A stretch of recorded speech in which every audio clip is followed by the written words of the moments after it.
Hello friends. आज सबसे पहले आप लोग मेरे चैनल सोशल अड्डा को सब्सक्राइब कर लीजिए ताकि मैं जो भी वीडियो बनाऊँ वो आप लोगों के पास तुरंत पहुंच जाए, और आप लोग उसे अपने फ्रेंड्स को शेयर भी कर सकते हैं ताकि उन्हें भी इसका थोड़ा हेल्प हो जाए। और हिंदी में जो यूपीएससी एग्ज़ाम है उसमें छंदों से भी काफ़ी क्वेश्चंस आ रहे हैं, तो अगर और लेकिन लोगों को नहीं आता तो काफ़ी कठिन हो जाता है वो चीज़ें समझना। हिंदी में बहुत पर्टिकुलर हिंदी होती है, तो इसके लिए मैंने कुछ ट्रिक्स बनाई, मतलब कुछ इजी वे में बताया ताकि आपको समझ में आ जाए उसमें मात्राएं कैसे लगाते कैसे हैं। तो चलिए पढ़ते हैं छंद के बारे में।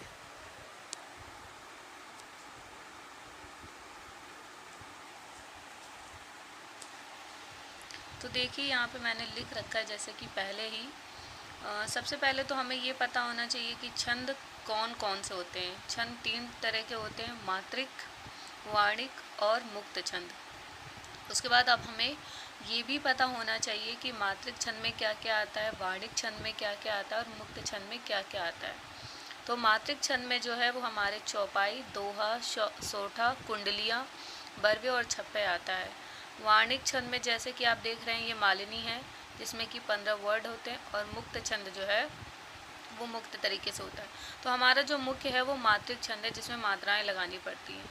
तो अगर आपको मात्राएं लगाने आता है तो आप अगर उसमें एग्ज़ाम में कोई भी आता है, अगर आपने मात्राओं को गिन लिया और आपको पता है कि इसमें कितनी मात्राएं लगती हैं तो आप आराम से पहचान जाएंगे कि कौन सा छंद है। तो चलिए देखते हैं। जैसे कि यहाँ पे मैंने मात्राएं भी दे रखी कि आपको कैसे कहाँ लगानी है। जैसे इसमें दो मात्राएं लगती हैं, एक होती है लघु जिसमें एक मात्रा होती है, और एक होता है गुरु। लघु में एक, गुरु में दो, ठीक है। अब इसमें कैसे देखेंगे, जो एक मात्रा जिसमें लगती है वो होता है छोटा आ, छोटी ई, छोटा ऊ, ऋषि, अंग और ते, जो ये होते हैं ये इसमें लगता है लघु होता है और इसमें एक मात्रा लगती है। अब इसके बाद हम देखेंगे गुरु। इसमें होती हैं दो मात्राएं, जैसे कि बड़ा आ, बड़ी ई, बड़ा ऊ, ए, ऐ, ओ, औ, ठीक है।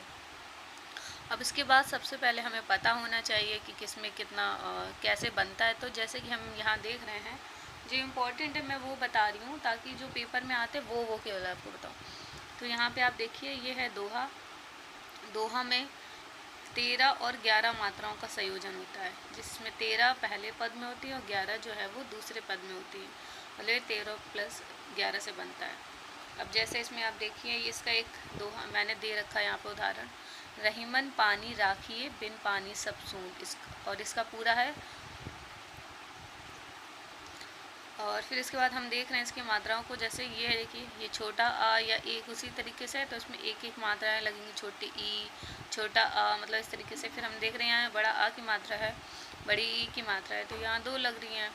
फिर हम देख रहे हैं बड़ा आ, फिर ये छोटी ई और ये है छोटा ए। तो जैसा आप ऊपर देख सकते हैं कि छोटा ए में दो मात्राएं लगनी। फिर हमारा यहाँ पे ऐसे ही फिर छोटा बड़ा आ, बड़ी ई, छोटा आ, छोटा, बड़ा ऊ, बड़ा, ठीक है। फिर इसी तरीके से हम सोठा में आते हैं।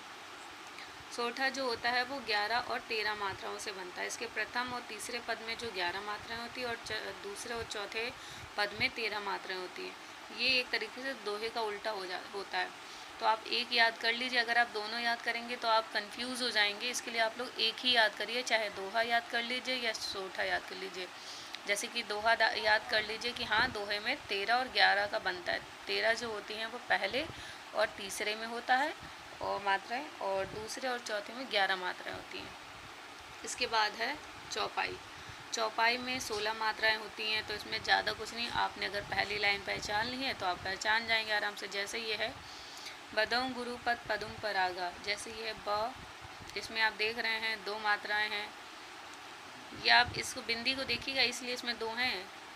ये जैसे ऊपर मैंने दिखाया था ये जो चंद बिंदी लगती है, इसलिए यहाँ पे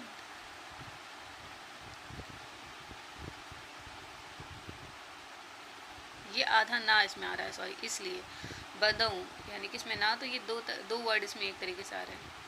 फिर आप देखिए इसमें ये हो गया गुरु, एक एक होगा, पद, पदुम, परागा, आ दो, ठीक। फिर उसके बाद एक और इम्पॉर्टेंट है वो होता है कुंडलियाँ। कुंडलियाँ जो होता है वो हमारा दोहा और रोला से बनता है। तो आपको दोहे में पता है कि 13 और 11 मात्राएं होती हैं। तो फ्रेंड्स आप लोग इसे पढ़ लीजिए, ये बहुत इंपॉर्टेंट नोट्स हैं और अगर आपने इसको समझ लिया तो आपके ये बहुत काम आएगा पेपर में।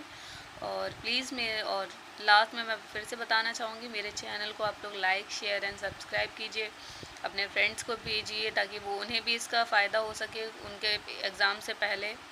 Okay, thank you.